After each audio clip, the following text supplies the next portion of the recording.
Salut tout le monde, bienvenue au troisième épisode de retour de sortie de ce dimanche. On a fait donc un circuit dans le pré, à plat, sans saut. On a enchaîné à peu près 9 packs, enfin moi j'ai passé 9 packs d'affilée. Les derniers pas tous entiers parce que t'arrives plus à rouler au bout d'un moment.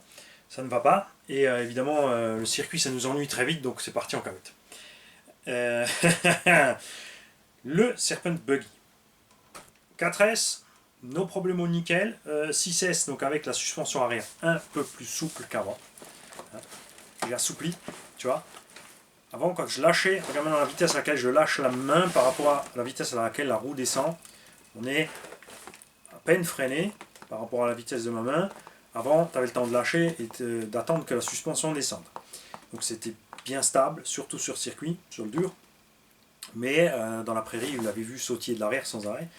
Et là, sur cette vidéo, vous allez voir, ça sautille moins. Là, je l'avais en 6S pour le dernier pack. Et j'ai fait le cochonou. On a fait une grosse gamelle, mais c'est pas la. Je pense pas que ce soit la gamelle soit à l'origine de la casse.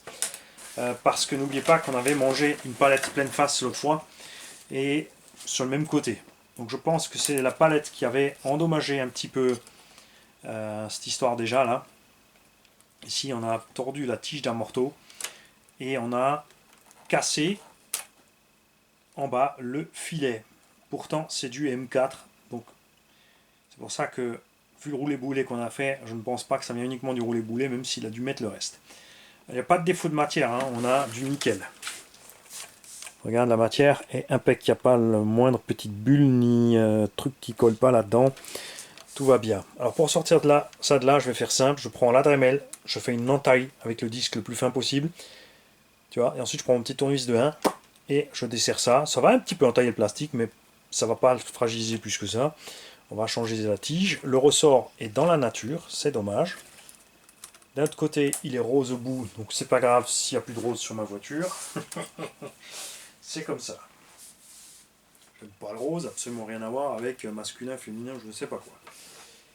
Bien. Niveau noix, cardan, en taille, tout ça, que dalle. Hein, on est à quoi, 4 ou 5 packs en 4S et 2 packs en 6. Il y a bouge pas, il y a beau. Mani, il est content. Et là où je le préfère, c'est en 6S sur le circuit, donc avec les roues rally game, quand le terrain est dégueu, ça je ne vais pas là. Et en 4S, franchement, dans tout terrain, ça suffit. Bon, après, pour l'instant, j'ai roulé qu'avec les petits picots. T'as vu, là, ça commence. Le cadre, je me suis pris dedans. C'est pour ça que tout d'un coup, ta tête a vacillé. Et on essaiera avec des pneus à crampons. Bon, évidemment que les crampons, il n'y a pas de mystère. Hein. Une dérive latérale avec un débattement maximum. Dans les virages, on va faire gaffe. Le Mojave. Donc 6S, 40, 74, 8S, 6S, 1800 kV, mode turbo. Il n'y a pas de mystère avec les Lipo 5000. Quand tu appuies dessus, vous allez voir les autonomies.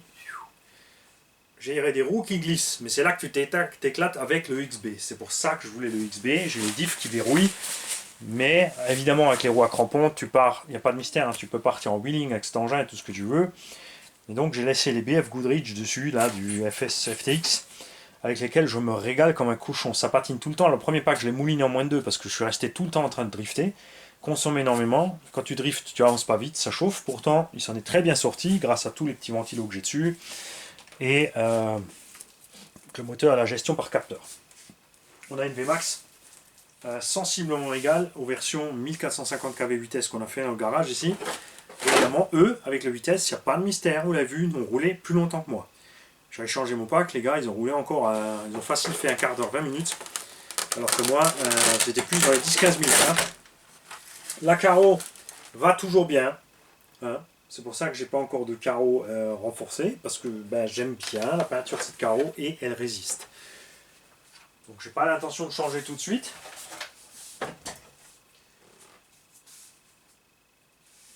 J'ai les garde-boue, donc moins de saleté qui est rentrée, mes ventilos tournent toujours, les ventilos du Vario aussi. Tout va bien. Ça se remplit quand même. Hein. Tu peux faire comme tu veux. Toujours chez Arma, des trucs qui se desserrent. Ça c'est leur truc. Hein. C'est pas les seuls.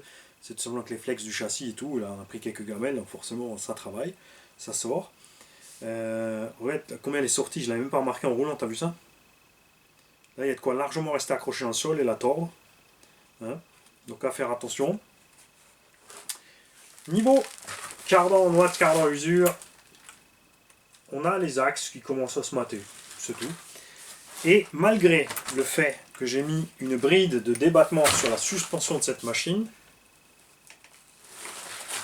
ou pas encore, je crois que je l'ai oublié, je ne l'ai pas encore fait. Si, c'est fait. Si, j'ai ma petite cale. Malgré cette bride de débattement, le cardan est sorti. On a paumé le cardan arrière droit. Heureusement, là, pour moi, il est resté sur place. Parce que le triangle a flexé. C'est dommage.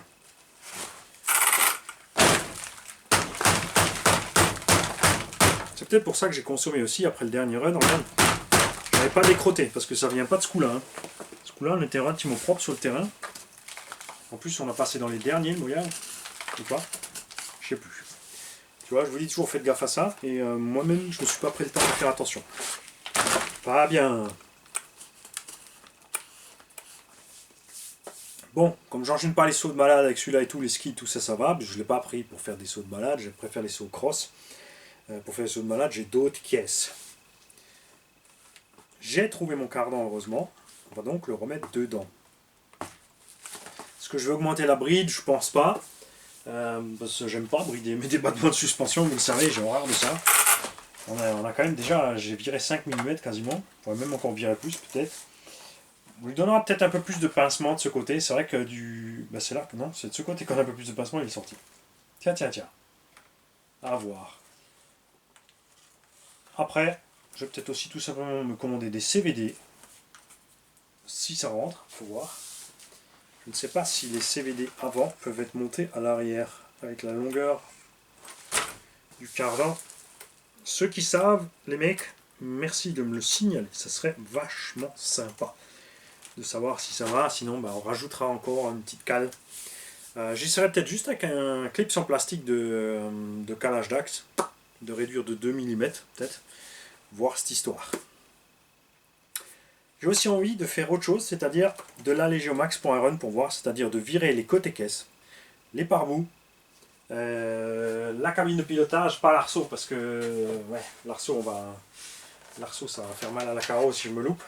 De l'autre côté, s'il est vraiment plus léger, voir un peu ce que ça donne niveau. Parce que là, on a des saletés qui rentrent, avec toutes les protections, il y en a moins, mais il y en a quand même. Et on l'a vu sur d'autres engins où on avait tout ouvert, comme la VT7, bon, ça c'était piste. Mais à voir sur un tout-terrain aussi, s'il n'y a rien qui peut rester accroché, ça peut traverser aussi tranquillement la machine.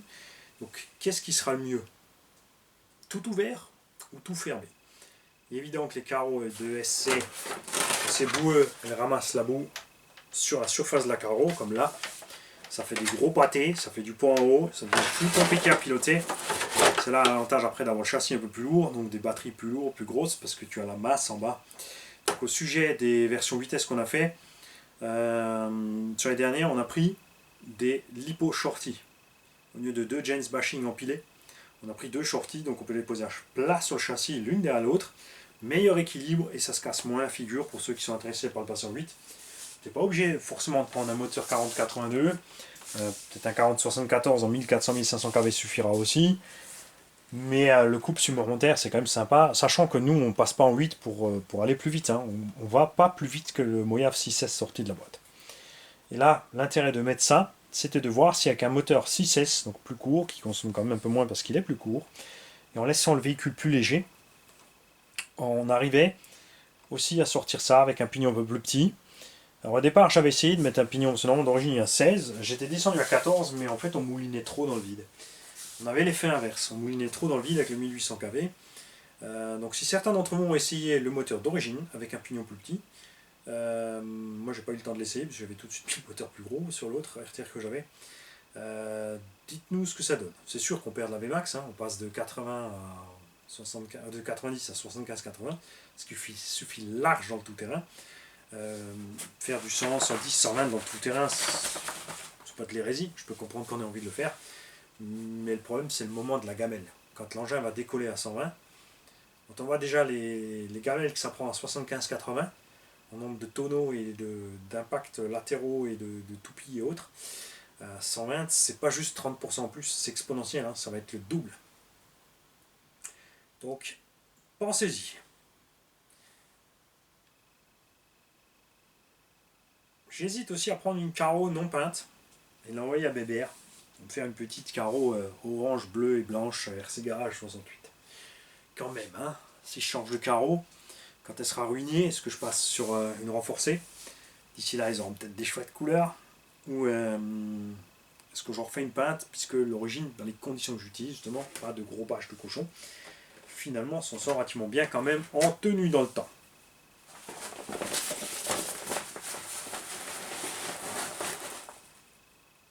Et on a encore un épisode plus tard, l'épisode numéro 4 sera pour le Conrad FS Reedy, parce que là maintenant on a enchaîné quelques packs, donc j'ai pas encore regardé à l'intérieur sur le terrain, on a fini, on l'a emballé, et il est là-bas, emballé.